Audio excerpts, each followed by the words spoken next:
What's up, YouTube? This is Too Raw for TV. All right, so before I get into this video, a shout out to the brother Gizmo for once again showing love to this channel with a donation. And he has a question. He says, hurricane season is upon us. What do you remember about Katrina? Now, unless you're very, very young, you will recall Hurricane Katrina is one of the worst natural disasters to hit this country. It is the costliest natural disaster, adjusted for inflation, to ever strike this country.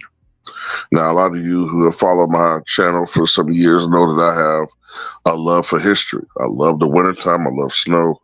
But, when it pertains to natural disasters, while it's not something that should be celebrated, it is a reminder that we are not in control when it comes to the weather. No matter what conspiracy theories you may stumble upon, we're at the mercy of Mother Nature.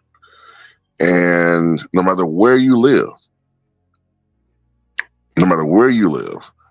there's a chance that you will encounter at some point in your life some sort of weather anomaly or weather extremity or weather, extreme. And unfortunately, about 20 years ago, I think the official 20-year anniversary will be August 29th. But this video is right on time. So it all intents and purposes, it's been 20 years. Look, this country has had some big hurricanes to strike and create a lot of havoc. Hurricane season generally runs from, I think it's June 1st until November 30th. Although there have been some years where we've had some tropical systems that occurred a little before that date and a little bit after the so-called expiration date. But it's generally hurricane season. And although it's been rather quiet this year, that's something that is not necessarily unusual. Although we have had named storms in June and July, hurricane season usually starts kicking in right about now, about the second to third week of August. It peaks in September, and then maybe starts ebbing a bit as you get into the second to third week of October. That's generally the heart of hurricane season, and there are signs that we may in southeastern United States may be encountering or dealing with a major hurricane by August 20th, but that's to be seen. What I remember about Hurricane Katrina is that it initially struck Florida. It struck Florida, I want to say maybe 3 days before it struck Louisiana. And it struck Florida as, I remember correctly, I think it was a 120 mile an hour storm.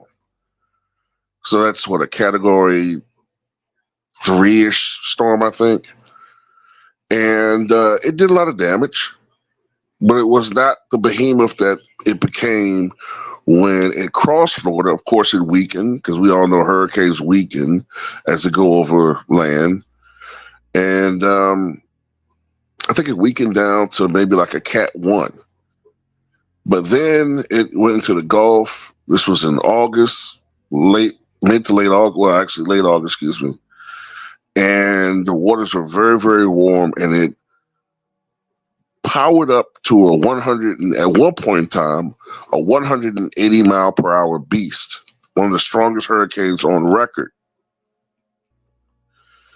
And I remember, because, I've known all of the strong, extreme storms that have struck the United States and have caused a great deal of damage. The Galveston hurricane of 1900, the Florida Keys hurricane of 1935, one of the few Cat 5s to strike the United States. Hurricane Camille, generally considered the second most intense hurricane to strike the United States after the Florida Keys Hurricane 35, Hurricane Andrew in 1992. Then, of course, you had Francis, which struck in 1972. Francis did a lot of damage as a decaying tropical system with extreme flooding, especially in the Appalachian area of the country back in 1972. Hurricane Hugo in '89. I remember my boy, the late great LB, may he rest in peace. He told me about the extreme damage that storm did in South Carolina back in September of 1989. And, Hurricane Andrew in 92, if I haven't said it already. So we've had a lot of strong storms, but Katrina was a monster as far as its size. It was one of the biggest storms to ever strike the United States. Its wind field was massive, and just the amount of geography that it threatened was ominous. Now it did weaken a little bit, which kept it from totally wiping out New Orleans, generally off the face of the map, but it still struck New Orleans. And one of the things that was the thing that really made the storm so damaging, and there had been meteorologists and geologists that have been warning about this for years, scientists that study land. They had said that, look, essentially, New Orleans is underwater.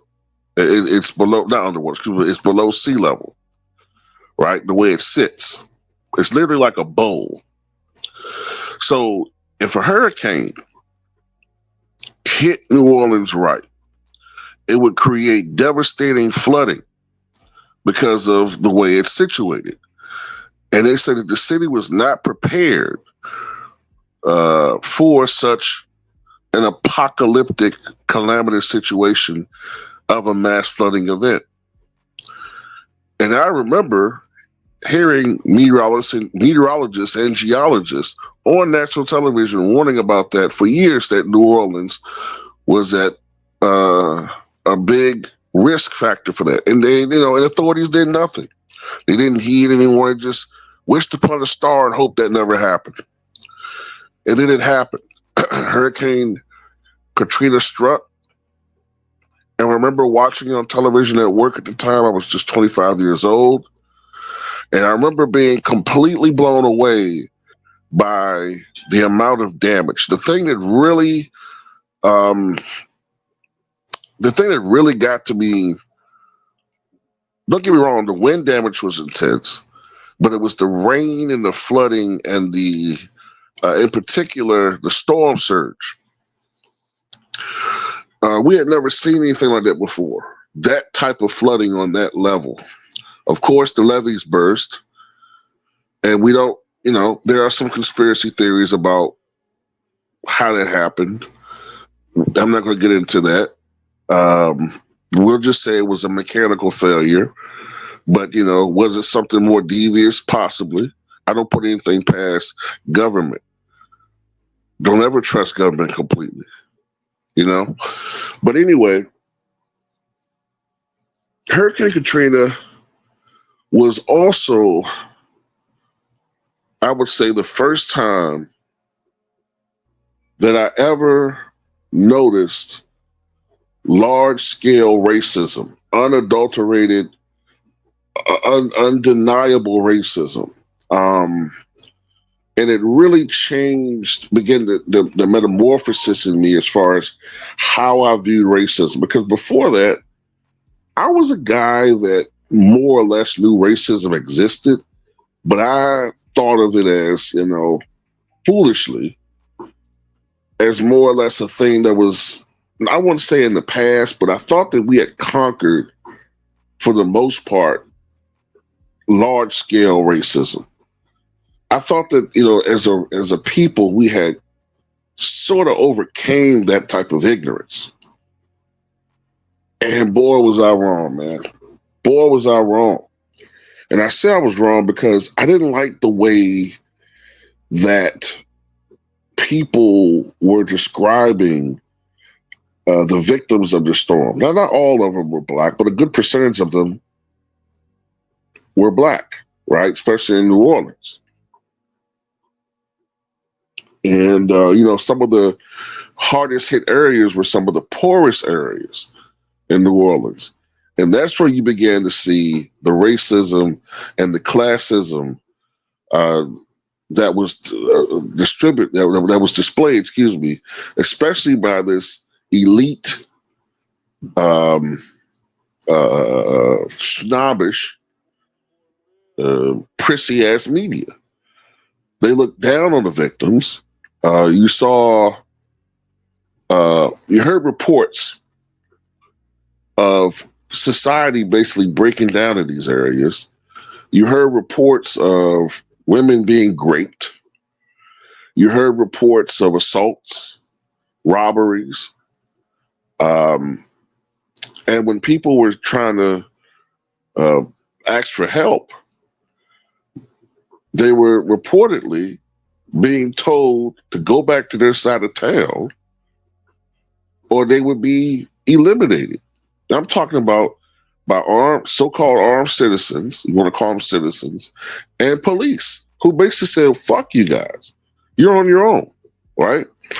And they got away with that, right? These were some of the things that I cringed at, and to see the shots of people on their rooftops, floodwater so high that it got all the way up to their attics. And they had to take refuge on their roofs. And there was even some footage of people who had died and their bodies were decaying in this heat, this stifling heat that had, taken over that area. And it was just so horrible to see bodies floating in water, and people had to wade in water to communicate with other people in town, and they were literally risking their lives because there were animals in some of these waters. There were, snakes and things, and it was just horrible. It was a horrible situation, man. And you saw how the media referred to them as refugees, and these were American citizens. And that's when I really said to myself, wow, you have mainstream media. These people are supposed to be intelligent and these people are supposed to be educated. And they're referring to American citizens as refugees. They don't see them as part of America. These are the they see them as un-American, foreign. They didn't see them as human beings with supposedly having the same rights and privileges of other Americans. But whenever there's a devastating fire that threatens the homes of billionaires and multimillionaires and celebrities in California, everybody cares. The media wants you to feel empathy. The world must stop on its axis, and the world must mourn for the lost homes of these billionaires. But human beings who were denied the right to, what I'm saying, to get access to medications that they had lost. People who just wanted some form of normalcy had to endure hell. People were staying in, I remember at one point in time, people were staying in the Houston, I think, Astrodome for shelter. People were getting assaulted and raped there, and the media purposely underreported it. In my perspective of this country and the media changed forever. Because one of the things you might notice on my channel is I'm a big ardent critic of the media. And it started with the coverage of Katrina. And don't think it can't happen again. So that's one of the things I wanted to say out there, I put out there when it comes to this situation, man. But anyway, tell me what you guys think.